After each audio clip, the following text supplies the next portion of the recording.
وأتممت عليكم نعمتي ورضيت لكم الإسلام دينا সকলে মুহাব্বত করুন সুবহানাল্লাহ। আমার বাবাজিরা ভাইরা বন্ধুরা মানুষ এই আয়াতে কারিমার দাওয়াত আমার আল্লাহ কি আলোচনা করলেন। আল্লাহ বলতেছেন আজ আমি তোমাদের জন্য দিন পূর্ণ করিয়া দিলাম এবং আমার নিয়ামত কোরআন শরীফ সমাপ্ত করিয়া দিলাম এবং তোমাদের জন্য দিন হিসাবে ইসলামকে মনোনয়ন করিয়া দিলাম। তুমি বলুন সুবহানাল্লাহ। আমার বাবাজিরা ভাইরা আমার আল্লাহ রাব্বুল আলামিন কোরআনুল কারীমে এই আয়াতের মধ্যে কয়েকটা বিষয় সম্পর্কে আলোচনা করলেন। এক নম্বরে যে আলোচনা করলেন আল্লাহ বলেন আজ আমি তোমাদের জন্য দিনকে পরিপূর্ণ করিয়া দিলাম। অর্থাৎ আল্লাহর মনোনীত ধর্মের এই ধর্মের মধ্যে যা কিছু প্রয়োজন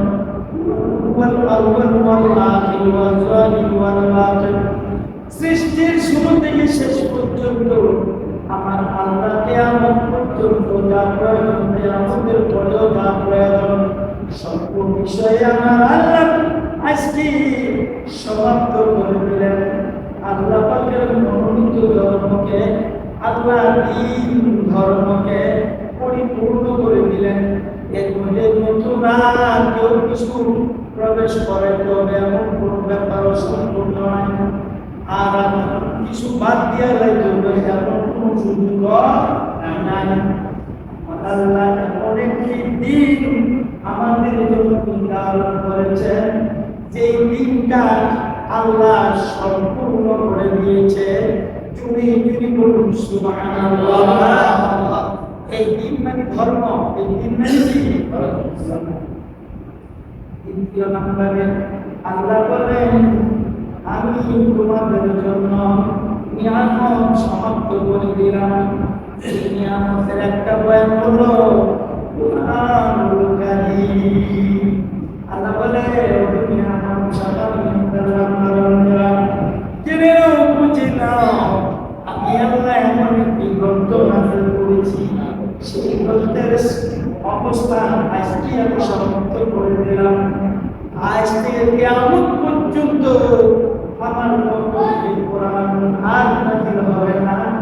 যা প্রয়োজন যা দরকার সব কিছু সম্পূর্ণ করে বিসমিল্লাহির রাসূলের নামে 5 নম্বর 6666 আয়াত দিয়া 58 রুকু দিয়া 134 সেজদা 134 সুরা দিয়া 134 সেজদা দিয়া আমার আল্লাহ কোরআনুল কারীম সমাপ্ত করে দিয়েছে। এটার মধ্যে নতুন কোনো আয়াত দেওয়ার কোনো সুযোগ নাই।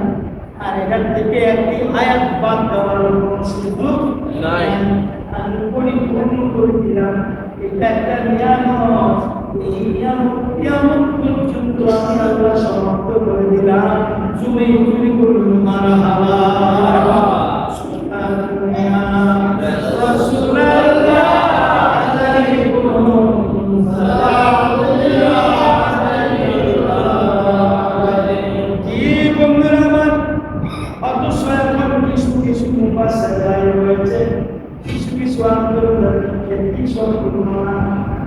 সম্পূর্ণ কথা বলতে হয়েছে। তারা কয় কোরআন রায়গুলো বেশি করা হয়েছে। মূল কিনা তারা প্রমাণ করে কোরআনের অনেক আয়াত 23টা আয়াতে তারা মানে মোতাম করে তারা অনেক আয়াত কিছু কম করেছে। আয়াত তারা তার বাদ দিয়া হয়েছে। ওইগুলা আয়াত এগুলা কোরআনের আয়াত না। শুনে করবেন না অবশ্য আজ থেকে 1400 বছর আগে আমার আল্লাহ কোরআনুল কারীম 1400 বছর আগে অর্থাৎ আমার নবী পাক থেকে শুরু করে এই কোরআনুল কারীম আয়াত নাযিল করা বন্ধ করে দিয়েছে। যা প্রয়োজন তাই করে দিয়েছেন। অথচ এখন কিছু দাজ্জাল মার্কা ইয়াজিদ মার্কা ওই দুশমনের রাসূল মুনাফিক মার্কা কিছু বিমান রয়েছে। এর নামের মুসলমান নাই রাসূল নামের নাই রাসূল আসলে নাই রাসূল না শয়তানের গোলাম করে আল্লাহু আকবার তুমি কোন নাউজুবিল্লাহ আমার ভাইরা এই দুশমনরা আমার আল্লাহ পাকের কালামের মধ্যে স্পষ্ট দেখাইতেছে অথচ কুরআনুল কারীমের প্রথম দিকে আল্লাহ ওয়াজ করলেন লাইকাল কিতাবু লা রাইবা ফীহি হুদাল লিল মুত্তাকিন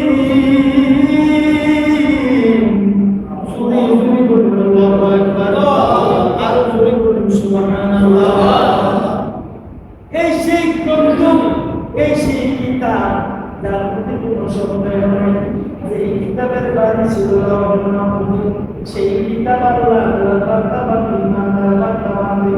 মানব জাতির কল্যাণের জন্য নবী পাকের উপরে জিবরাইল আলাইহিস সালামের মাধ্যমে নাযিল করে মুসলমান ইমানদার আল্লাহর বান্দা বান্দীদেরকে বিপদ থেকে মুক্তি পাওয়ার জন্য হালাল হারাম দেবার জন্য তাওহীদ রিসালাত বেলায়াত দেবার জন্য শরীয়ত তরিকত হাকিকত মারফত দানের জন্য পারমন্ত বুঝাইবার জন্য সত্য মিথ্যা বুঝাইবার জন্য জান্নাত জাহান্নাম বুঝাইবার জন্য আল্লাহ পাকের মহাগ্রন্থ সমূহ আসমানি কিতাব 104 খান আমার 104 খান কিতাব 114 সূরার সমন্বয়ে আমার ভাইরা সাতটা বন্ধু দিয়া 14টা সেজদা দিয়া বিসমিল্লাহ বা সূরা নাসের জিন্দিয়া আমার আল্লাহ কুরআনুল কারীম নাযিল করলো এই কুরআনের মধ্যে কোনো ভুল নাই কোন সন্দেহ নাই ঘোষণা কার আল্লাহ তুমি কোন ঘোষণা কার আল্লাহ আল্লাহর ঘোষণা এই কুরআনে ভুল নাই সন্দেহ নাই সন্দেহের অবকাশ নাই বরং এই কুরআনুল কারীম নাযিল করা হয়েছে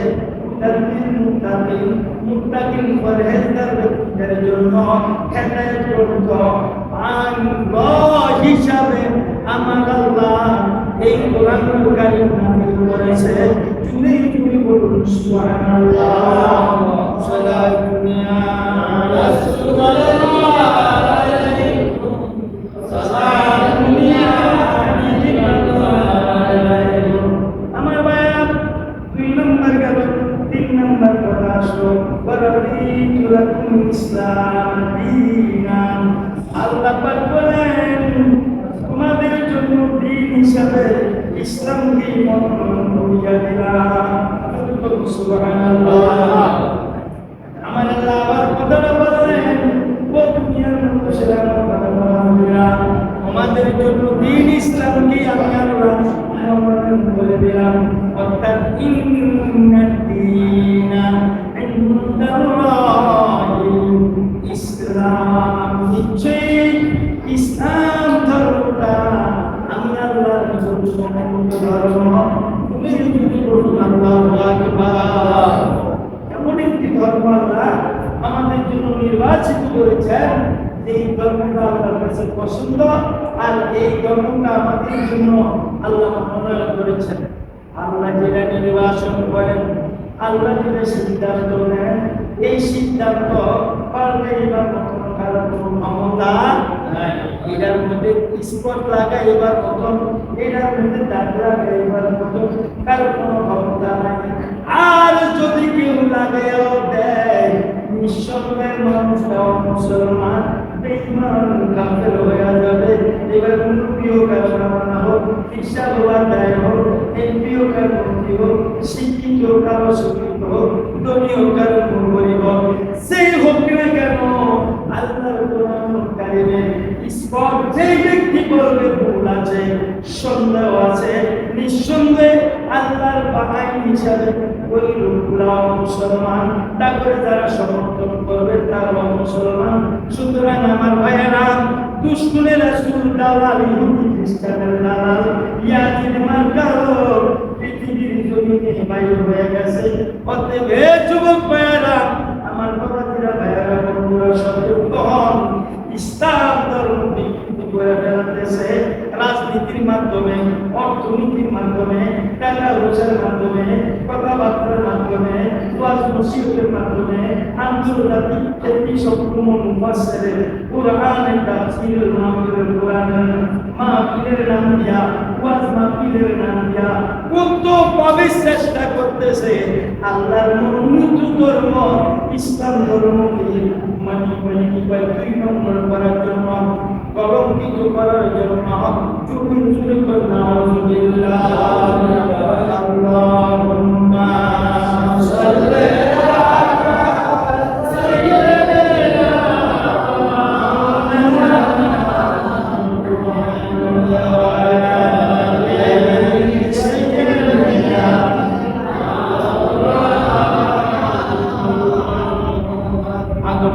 মাটি পানি কখনো তিনি ছিলেন কুনতু নাবিয়্যা ওয়া আদামু বাইনাল মাই ওয়াত তিন আমার রাসূল দিলেন ঘোষণা আল্লাহুম্মা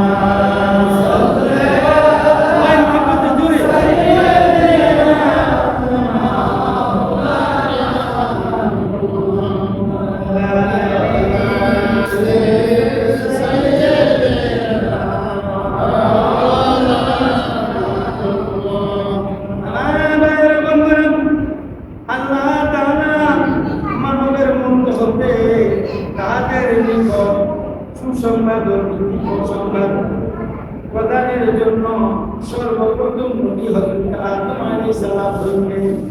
আদম আলাইহিস সালাম হইতে হযরত মুহাম্মদ সাল্লাল্লাহু আলাইহি ওয়াসাল্লাম পর্যন্ত অজ্ঞাত অসংখ্য সত্যবাদী এবং কল্যাণকামী রাসূল পাঠিয়েছেন।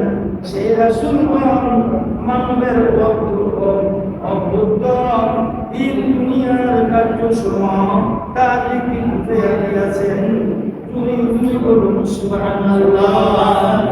আমার আল্লাহ রাব্বুল আলামিন মানব জাতির এদের জন্য কল্যাণের জন্য সর্বপ্রথম বাবা আদম আলাইহিস সালাম থেকে শুরু করে আমাদের নবী হযরত মুহাম্মদ সাল্লাল্লাহু আলাইহি ওয়াসাল্লাম পর্যন্ত অসংখ্য নবী রাসূল সত্যবাদীদেরকে পাঠায়া এই দুনিয়া জুড়ে প্রেরণ করে পাঠায়া দিয়া মানবদের তাওহীদ ও রিসালাত বানানোর জন্য আল্লাহর মনোনীত ধর্মকে আঁকড়ে ধরার জন্য সত্যপথে সর্বদা থাকার জন্য আল্লাহ অসংখ্য নবী রাসূল পাঠিয়েছেন। তুমি করুন আল্লাহু আকবার। আল্লাহ তাআলা রাসূলকে সাধারণ নিয়ম বহির্ভূত অলৌকিক শক্তি দান করিয়া প্রচার করতে সাহায্য করেছেন। আল্লাহ তাআলা রাসূলগণকে অসাধারণ ক্ষমতা দিয়েছেন, যাকে বলা হয় মুজিজা, যেগুলা সাধারণ মানুষের দ্বারা সম্ভব নয়। এমন অলৌকিক ঘটনা, আশ্চর্য ঘটনা, মুজিজাযুক্ত ঘটনা দিয়া শক্তি দিয়া দান করিয়া প্রচার করতে কাজ সম্পূর্ণ করার ব্যবস্থা করে দিয়েছেন। শুধু তাই না, হযরত মুহাম্মদ সাল্লাল্লাহু আলাইহি ওয়াসাল্লাম এই সকল নবীর সর্দার এবং তিনি সর্বশেষ নবী। তাহার উপরে যে নবুয়তের দাবি করে সেই অভিশপ্ত কাফের ফেরেশতাগণ ফেরেশতাগণ আল্লাহর বান্দা তারা পুরুষ নয়, স্ত্রীও নয়। আমার ভাইয়েরা, নবী রাসূলদেরকে অস্বীকার করলে, অমানবিক স্বীকার করলে তারা কাফের হয়ে যাবে। আমার ভাইয়েরা, নবুয়তের দাবি করে আমার নবীর পরে যদি কেউ নবুয়তি দাবি করে, যেমন মুসাইলামাতুল কাযযাব দাবি করেছিল সে বড় নবী, এমনি ভাবে পৃথিবীতে অনেক নবী দাবি হয়ে গেছে।